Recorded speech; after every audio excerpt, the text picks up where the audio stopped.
قربانی کرتے وقت زبان سے نیت کہنا، دعا پڑھنا ضروری نہیں۔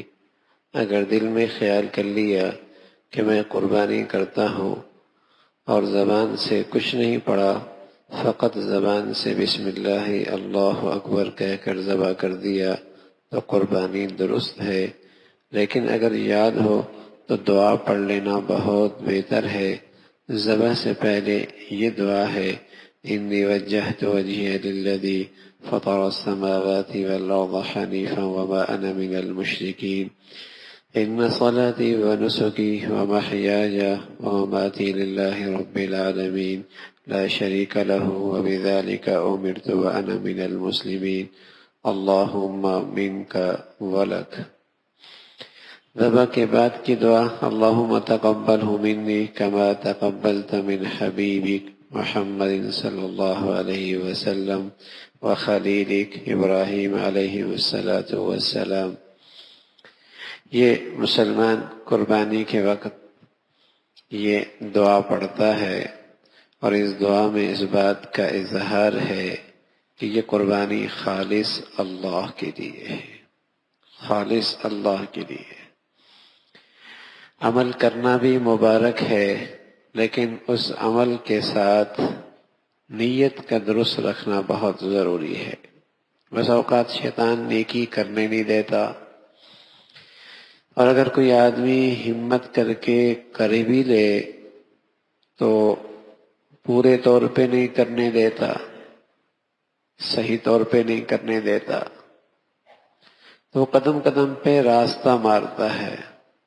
قربانی کا عمل تو غیر معمولی ہے، اور سال کے صرف ان 3 دنوں میں یہ موقع میسر آتا ہے، اور ہر بال پہ پیارے رسول صلی اللہ علیہ وسلم نے نیکی کا اعلان اور اس کی خبر دی ہے۔ نیکی بہت بڑی ہے، تو بس اوقات شیطان ایسے موقع پہ نیتوں پہ حملہ کرتا ہے، ضائع کرا دیتا ہے، نام و نمود کے راستے سے، شہرت کے راستے سے، دکھلاوے کے راستے سے، کچھ اور اغراض پیش نظر ہو جاتے ہیں، اس کی وجہ سے اتنی بڑی نیکی ضائع ہوتی ہے۔ محنت بھی کی، پیسہ بھی لگایا، کوشش بھی کی، حاصل بھی کچھ نہیں ہوا۔ تو جانور لیتے ہوئے بھی کس لیے لے رہا ہوں؟ اللہ کے لیے۔ ذبح کرتے ہوئے بھی اسی کا اظہار ہے کہ اے اللہ میں تیری خاطر اسے ذبح کر رہا ہوں۔ انی وجہت وجہی للذی فطر السماوات والارض، میں اپنے آپ کو اس ذات کی طرف متوجہ کر رہا ہوں جو زمین و آسمان کا بادشاہ پیدا کرنے والا ہے، سب سے یکسو ہو کر، کسی سے کچھ غرض نہیں۔ اور اگلا جملہ ہے وَمَا أَنَا مِنَ الْمُشْرِكِينَ، میں مشرکوں میں سے نہیں ہوں۔ غیر مسلمان کا مشرک قربانی کر رہا ہے، نماز پڑھ رہا، لیکن ریا آدمی کے اندر شرک کی ملاوٹ کر دیتا ہے۔ ریا خفی شرک ہے، خفی شرک، ریا دکھلاوا خفی شرک ہے۔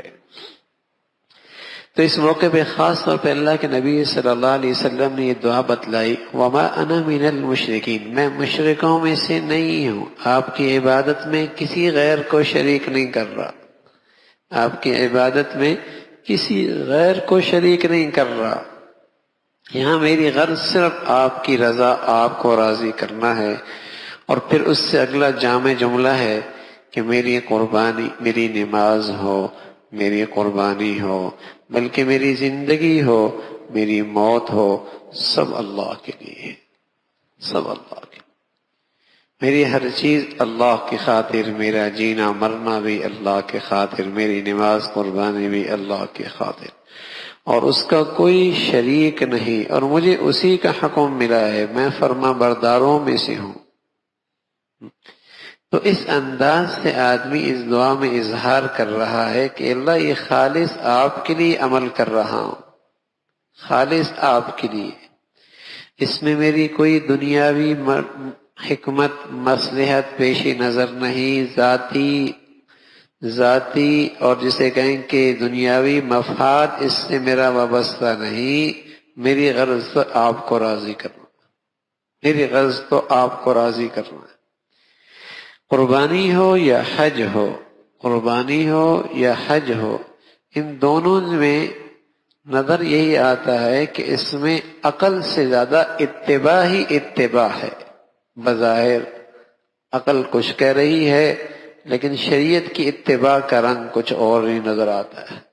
قربانی ہو یا حج ہو، اس میں دین کی حقیقت سمجھائی جا رہی. میاں یہ نہ دیکھو کہ اس کی حکمت کیا ہے، مصلحت کیا ہے، اتباع کر لو.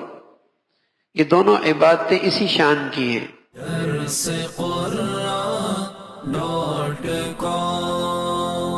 www.darsequran.com